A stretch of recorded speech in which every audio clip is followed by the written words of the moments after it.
Rep the South Side whenever you pay with your White Sox debit card from Wintrust Community Banks and score perks like free ATMs, no monthly fees, and a $300 opening bonus. Pay with pride every time with Wintrust, Chicago's bank.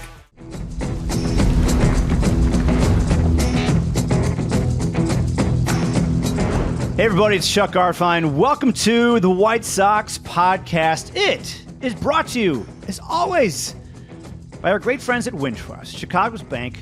Show your team pride with the White Sox debit card. Get yours at wintrust.com/Sox. Member FDIC, EHL lender.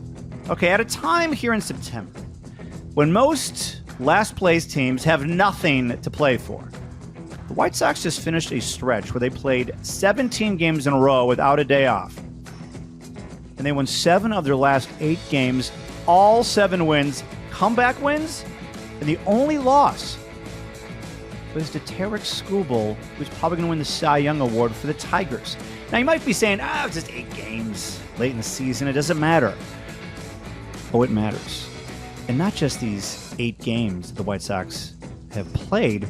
Look at what they've done since the All-Star break. What if I told you that the White Sox have more wins since the All-Star break than the Dodgers, the Mets, the Astros, the Reds, the Rays, the Giants? They are tied with the Tigers. They have 1 less win than the Cubs. And why aren't more people talking about Colson Montgomery, not only nationally, but here in Chicago? He's got the second most home runs and RBIs in the majors since July 18th. That was 2 months ago. Well, I went on a rant about this on the pregame show a couple of days ago. And I wanted to talk to someone here on the podcast who could help amplify what Colson's doing, but more than anything, help amplify what the White Sox are doing. And that is Dan Plesac from MLB Network. He was fantastic this year, filling in for Steve Stone on White Sox broadcasts this year. He was calling games in the first half with the White Sox when they were struggling to win games. And now the White Sox are winning games and winning series and winning back the hearts of White Sox fans. I want to talk to Dan, who joins me to talk about one of the biggest surprises in baseball in the second half. It is the White Sox. This is the most positive, enthusiastic, and uplifting podcast I've done in, I believe, 3 years. And it's next. All right, joining me, one of my all-time favorite guests, all-time favorite people. You can watch him on MLB Network. The one and only Dan Plesac. How you doing, Dan? Chuck, I'm doing very well, and the White Sox, they're doing very well also, I might add. I've been keeping a close eye on the White Sox the last month. Improved baseball. Doesn't surprise me, though. They started showing signs of this right after the All-Star break. Yeah, I mean, they swept a 4-game series in Minnesota. First time that has ever happened. They go to Detroit, take 2 of 3 from the Tigers. They win 7 of 8. And this is at the tail end of a 17-day stretch where they didn't have a day off and they're playing their best baseball. What does that say to you about where things are at with them right now? You know, Chuck, they started to show some warning signs right after the All-Star break, right? Will Venable talked about, hey, listen, we're not getting to fastballs. We have to start having better at-bats. We're having too many empty at-bats. We need to be on the aggression, and it is really carried over. The coolest part of this has been for me to watch is they've taken to this new game plan, and they scored runs the last week. It was like watching those White Sox teams with, Frank Thomas, Robin Ventura. I mean, it wasn't just 1 or 2 guys. It was up and down the lineup. And I think all that bunch of guys they needed some confidence, Chuck, because the last year and a half, it just beat you down. It beat you down mentally. It beat you down physically. You get to the ballpark, you look at the standings. You go back to last year, you're having a historically lousy season. It's hard to get away from it. It's mentioned every day. You know it. As much as a player, you say, I don't pay attention to that. It's impossible not to. And I really think this, and there are a lot of different opinions, but I think this improved play coincides with Colson Montgomery when he was called up in Colorado. I looked at that move in the first game. He made that over-the-shoulder catch. But there's a presence that he brought and he brings that they didn't have. The White Sox have always had a guy, whether it was Robin Ventura, it was Frank Thomas, it was Jermaine Dye, it was Paul Konerko. They've always had a guy, the guy that you could look at and say, like, man, that guy's a good player. Like, and I think that he shot a bunch of confidence and kind of this entire group saw the way he played, and I think it's infectious. And it says a lot about Montgomery. When you were struggling as much as he was the first 2 months to get sent down to Arizona to kind of refine his swing, to refine his feel for offensive play, have to give him a lot of credit. But listen, I know it's a team game, but I think if you were going to ask me, hey, what is the biggest reason, why do you think this turnaround has come? It's hard not to look at Colson Montgomery and say that he's not been the reason why, because he has been. Everybody was, waiting for this team and hoping eventually it would get better. Well, you don't have to wait any longer. It's better, and it's going to continue to get better. Yeah, it's his defense as well, which has been much better than what people anticipated. And every single throw is like right at the first baseman's chest. And I'm glad you brought up Colson because, man, I went on a rant and a half on our pregame show a couple of days ago because I'm like, this guy's got 18 home runs in a 38-game stretch. You know the last two players to ever do this for the White Sox? Jim Thome, Frank Thomas. Yeah. And it's noticeable too, Chuck. I mean, the really good players, and when you watch Montgomery, if you were to go to a White Sox game and you're just a casual fan, and you said, hey, the White Sox have this really good, exciting young player, which guy do you think he is on the field? He's the guy you gravitate to. He's physically imposing. What has amazed me, he's played some third base. He's made that look easy. He's played shortstop. He's made that look easy. There are some guys, Chuck, that when they get called up, the speed of the game at the big league level can get going really fast for a minor league player. But I was telling John Schriffen the first game that we did on the Friday in Denver, man, the game, it almost seemed like the game speed is the speed that he likes to play in. And I think he's ultra confident right now. He's been a guy that the White Sox have pinned a lot of hopes on for a long time. And I'm sure there are a lot of White Sox fans and a lot of people inside the organization that were thinking like, wow, where is this power hitting middle infielder, a guy that we thought was going to be a guy that's in the middle of the lineup that can hit there and can produce. And I'm sure at times they were thinking, we've got to try to, we can't let this slip away. And it says a lot about Colson Montgomery to take that assignment to go back to Arizona. A lot of guys would pout and be mad, be angry at the organization. But I think what happens, Chuck, sometimes as a player, you have so many different voices. You've got hitting coaches, you've got mental skills coaches, you have your high school coach, you have your dad, you have all these people giving you information. And I've been through it too as a player. You talk to other pitchers. Hey, why do you do this? How do you do that? Where do you stand on the mound? What are you thinking about this count? How do you throw that pitch? How do you hold it? And you got a million things going on. And I think what you have to have happen is hit rock bottom.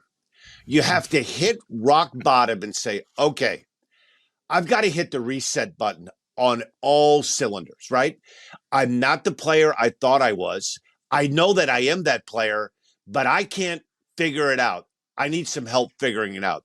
And credit him, because there are a lot of majority of guys that were first-round picks that came with a lot of hoopla that said, I'm not going to go down there. I'll figure it out here. I think he got to a point, and every player eventually does. Chuck, I'm a firm believer in this. There are two kinds of baseball players, those that are humble and those that are about to be. Because this game, through 162 days, it tests you mentally, it tests you physically, it tests your skills, it tests your mental capacity to handle failure. And, and the one thing that's different about this sport than football or basketball. It's day after day after day. You have a bad Sunday, you can work on what you want to work on. You get your body ready, mentally, physically ready for next Sunday. Or in the NBA, I get it, the travel's brutal, but it's not 162.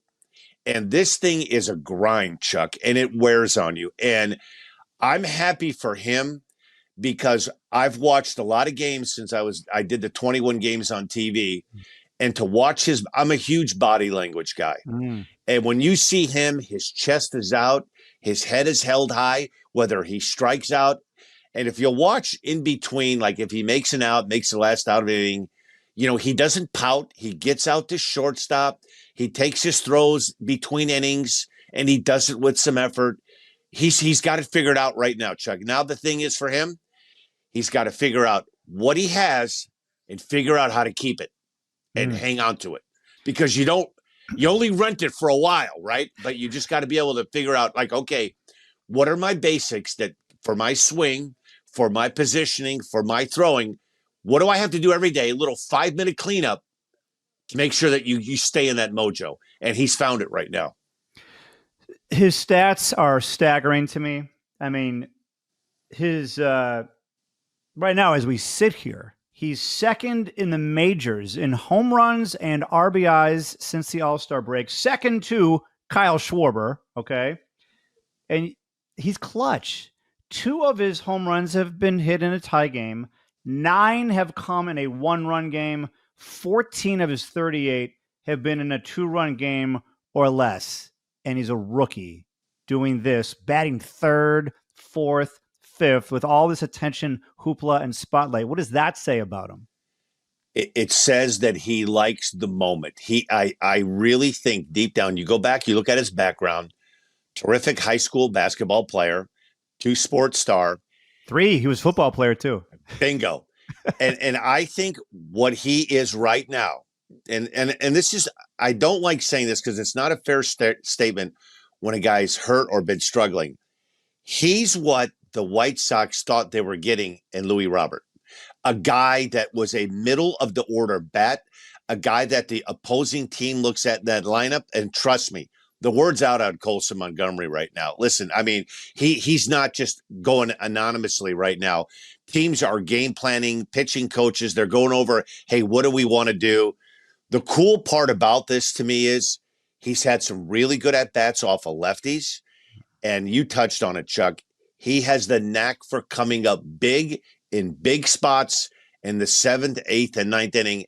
And those kind of things, you either have it, Chuck, or you don't. And I think he has that it factor. I don't know what that it is, but whatever it is, he has it. So here's what's making me crazy, and this is what led me to have a rant. I wasn't expecting to do this on the show the other day. And I know it's the start of the football season. I get it. This is a Bears town. Caleb Williams is, everything for so many people in Chicago. And I know the White Sox have not been good lately. But here is Colson Montgomery doing some special things. And you turn on sports talk radio, no one's talking about him. They're talking about Bears this, Bears that, maybe a little bit of the Cubs, college football. White Sox nowhere to be found, especially Colson Montgomery, considering what he's doing. Are you surprised by that? And I mean, you know Chicago well. And how much are you guys paying attention to him at the national level with MLB Network? Oh, we're paying attention front and center to him, because to me, the direction of this team in 2026 and moving forward is going to be built around him if he continues to play like this. It doesn't surprise me in this, and don't be offended, Chuck. The last 2.5 years have been so disappointing that for the average sports fan, they want to talk about teams that are in contention, that are going to be in the playoffs, or you're having this incredible season like Cal Raleigh has with 54 home runs. Like on a national level, it's impossible not to talk about Cal Raleigh if you live in Seattle, even though the Seahawks are big there. I think the result of him not getting as much run is a result of the overall play of the White Sox the last 2.5 years has been so disappointing that, and it's a tough market, Chicago, when the Bears are just kicking off their season. You've got college football ramping up right now. I will say this, if the White Sox were near the division or contending for a wild card spot, this would probably be a big story. but it is what it is. But I look at it this way. I've thought a lot about this since I did the 21 games on the road.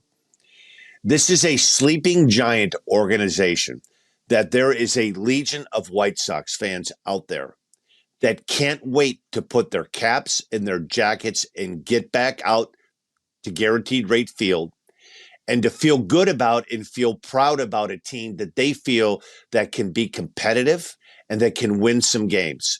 And I think they're watching this, but I think it's going to be so important, Chuck, the beginning of the season next year for this team, the month of April, to get out of the gate good. You could sell Colson Montgomery. You can sell some of the young pitchers, and you can sell, hey, look at the run production we had. And they're going to buy that.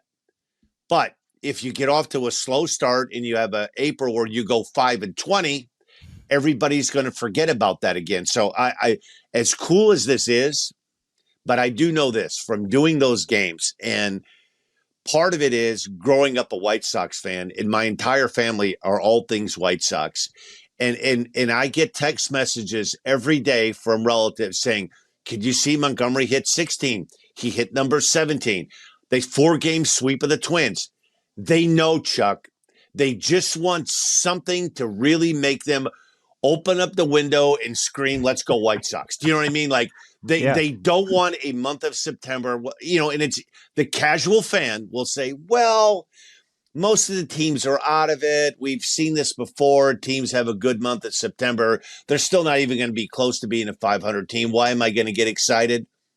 That will change, Chuck. And this organization is so headed in a much better direction. Now the key for me is to find out some answers on what pitching is going to be there next year in April, who's going to stay, what do we need to go get, because the arms are there. They're getting the experience now. Now it's time. Think about this. If this team would have hit like this in April and May when the pitching was good, but that's the game of baseball, Chuck. But I will say this. It's easy to look at this team right now and say, if I'm a White Sox fan, hey, you laughed at us for a long time, but I don't think you're going to be laughing at us very much longer. It's getting better, and it's already getting better. Yeah, I see it and hear it every day. I mean, literally every day, well, at the ballpark, especially because I'm around White Sox fans all the time. But, like, they're on the road, and I'm just going about my day, and Sox fans are coming up to me, and they're all saying the same thing, that, like, I really like these players and that player, and I'm watching more games now, and I believe in this franchise and where they're headed right now. Before, and I'm not just, blowing smoke. I mean, for the start of the year and last year, I was not hearing this. I was hearing the exact opposite. Oh. And you brought up the offense, and I've got some stats in front of me. This is something you can put in your show on MLB Tonight. Okay? Gotcha. I got something for you. I got something for your show. Look at the stats offensively for the White Sox before the All-Star break and after the All-Star break. I've got their rankings, and this is going to blow your mind, Dan. Even though I think you know this, but when you hear it this way, it's shocking. In runs scored before the All-Star break, they rank 28th. Now, post-All-Star break, they rank 5th, okay? Home runs before the All-Star break, they ranked 28th. After the All-Star break, 6th. Batting average, they ranked 30th in batting average before the All-Star break. Since the All-Star break, 3rd in the majors. And then OPS, they were 30th. Now, since the All-Star break, we're talking like 45, 48 games. They rank 6th. Hot and cold. Night and day. Yeah. This goes back to when Will Venable met with the team right when the post-All-Star break in Pittsburgh and said, listen, we got to change this. Like, and a guy like Will is in a tough spot, right? You look at the roster and you're being realistic and saying, okay, are we the Tigers? No. Are we the Yankees? No. Are we the Blue Jays? No. But we can't continue to play the brand of baseball that we're playing and think we're going to get better. This low batting average, empty at bats, this can't continue. And I don't want to say he threatened them and he said, okay, if it improves, great. And if it doesn't, there's a pretty good chance you won't be here next year, or your playing time is going to get cut down, because this is what we're looking for. We're no longer looking for empty at bats. We want tough outs. We don't want to give at bats away. We want to get to the fastball a little bit better. And it's amazing to me. We were talking the other day. We were doing this thing, spoiler alert, like teams you don't want to play down the stretch. The two teams that stuck out to me are the Orioles and the White Sox, right? Because right now, the White Sox, they feel like they're playing with house money. They were laughed at for 3/4 of the season. Now their chest is out. And listen, it's a cool thing when you're looking up at the standings and you know you're out of it, but you go to a place and you go, hey, you know what? They're playing for something. Let's kick their ass. Let's make it miserable for them. We're tired of everybody knocking our door down and taking our lunch money. Do you know what I mean? Like, and it's been fun to watch in all different areas. And not only the offense, the pitching, the defense has improved leaps and bounds. But I think that all comes with when you start playing better, you start playing winning baseball. And it's easy to stay attached to the game and not drift off. And you're losing 9-1 in the second inning. And you're thinking about, oh, my gosh, we've got to go through 4 more pitchers. It's hard on everybody. It's hard on the players, the fans, the broadcasters, the coaches, the manager. But I think you're seeing look at the improved play, the catch yesterday, a home run robbery yesterday. You wouldn't have seen that 2 months ago. But you're also seeing some young players that are getting a chance. Are like, hey, man, this train's leaving the station for 26. I want to make sure I have a ticket on that train. I don't want to get left behind, because the reality of it is the expectations are going to be much higher on opening day in 26 than they were on opening day in 25. Yeah, I was talking to a White Sox player, and he basically said that next season right now is this season, meaning this season is next season. Like, they've already turned the page. They are playing in September like they want to play next year. They do not want to lose 100 games, and at this point they have to go 8-10 to avoid losing 100. I think that's possible, very possible, the way they're playing. And there's just a mindset in that clubhouse led by a lot of the rookies. Like, think about that. A mindset led by rookies? What? They're the ones that are setting the big-time tone with this team. It's not just Colson. It's Teal. It's Meidroth, right? It's Edgar Quero. There was a game last week where the 3, 4, 5 hitters for the White Sox were all rookies. That hadn't happened since 1969. Think about that. It says a lot for the scouting and the development, and Chris Getz has done a great job. And you go back, and it was hard to move a guy like Garrett Crochet. But when you get a guy like Teal back, and a great find by them with Carroll, I think Carroll is a terrific player. He doesn't get talked about enough. Great situation to have if you're the White Sox, right?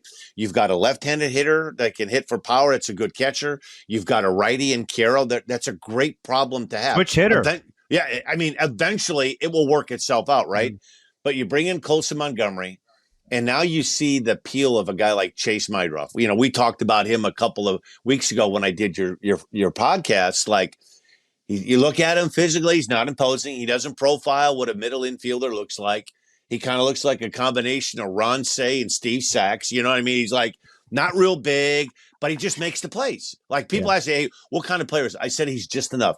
He has just enough arm speed, just enough range, just enough running speed. But one thing he does, Chuck, of all the guys on that team, he's the one guy I want up in a tie game with the men on third and 2 outs, because he does not give at bats away. That guy's a grinder. I mean, he's a kind of guy that every good team needs. And this team's going to get good again. Now, I'm not saying 2026 is the year they flip it and they win 95 games. But the days of laughing at the White Sox and laughing at the talent level and what are they going to do in the direction, those days are over, Chuck. It's going to get better. Now, the next thing is going to be, how are they going to handle the expectations? Because I know me, and I know you, and I know there's a legion of White Sox fans who are like, okay, I can't wait till 26.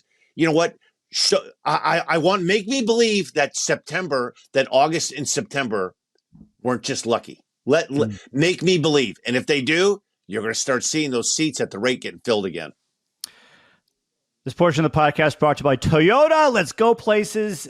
Let's go to records since the All-Star break. Okay. White Sox are 23-24. That's pretty good considering they lost 121 games last year. Tigers, 23-24. Dodgers 22-25.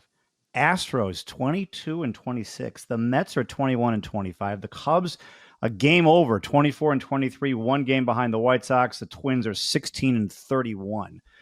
What does that say about what the White Sox are doing, what's going on in baseball? Is this something that is just a moment in time for these really, really good teams and they're struggling, or are the White Sox just playing better than anyone anticipated, and it's as simple as that? I look at a couple different angles, Chuck. Some of the teams that you mentioned, the good teams, this is the problem. They've run through so many arms in their bullpens. Their bullpens are all battered. The Dodgers bullpen, there's one bullpen that's in good order right now. That's the San Diego Padres. Every team, their pitching is leaking oil right now, with the exception of the Padres and maybe the Brewers, because they have a big enough lead right now that they can pitch a guy 5 innings, get him out of game, not overwork guys, because they're looking towards the month of October. Mm-hmm. The cool thing about this White Sox run is they're giving so many young pitchers a chance that they don't rely on the same guy, night after night after night. One thing I will say this, if you're a pitcher in the bullpen for the White Sox, be ready when the phone rings, because it might be the 6th inning on Monday. It might be the 9th inning on Tuesday. But I think in that direction, it's been easier for the White Sox to keep guys fresh and not have to like, hey, somebody chasing us. So we have to go to Jordan Leisure 3 days in a row because we've got a 2-game lead. So they can use 𝗵𝗂 one night. They can use Leisure one night if they can. So they're able to spread it around a little bit. But with that said, it's also given all these young pitchers valuable experience pitching in different parts of the game. 7th inning, 8th inning, 9th inning, tie game on the road, tie game at home. They're all getting experience. Now, the trick for this is, if you're 𝗵𝗂 𝗍𝗃 and you're Will Venable, is you got to dissect all this information and say, okay, heading into next year, who are the guys we can really count on and really trust? And as you touched on, I thought the best thing you said, the month of September for this team, like, hey, we're looking at 26. The beginning of the year is September. For all the young players on the White Sox right now, and for all the guys that are on their last year that want to keep playing, September's the most important month of the baseball season for a young player and a guy that's on his way out that wants to play the next year, because you don't want the industry to say, well, old man, hey, old man caught up with him. Time, father time caught up with these 36 season. And then you look at, then the easy thing is to say, hey, we want to see how these young players react in the month of September. This is a big month. And to me, it's the most difficult month of the baseball season to stay focused. And you touched on it. The Bears, college football. It's easy to get to the ballpark on Saturday and on the road, or even at home. There are TVs all over the place. You've got the Notre Dame game on one channel, the Alabama game on the other channel, the LSU game on the other channel. And it's so easy to walk in and get mesmerized. Hey, what are the Thai doing? Look at the Fighting Irish. And hey, the Fighting Illini are good. And you lose focus of baseball. And then on Sundays, you come in, and then every other TV, they've got the Bears game, they've got the Steelers game, they got the Jets game, they got the Giants game on.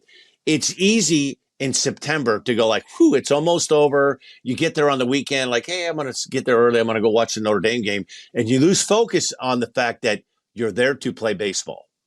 And I always felt like this.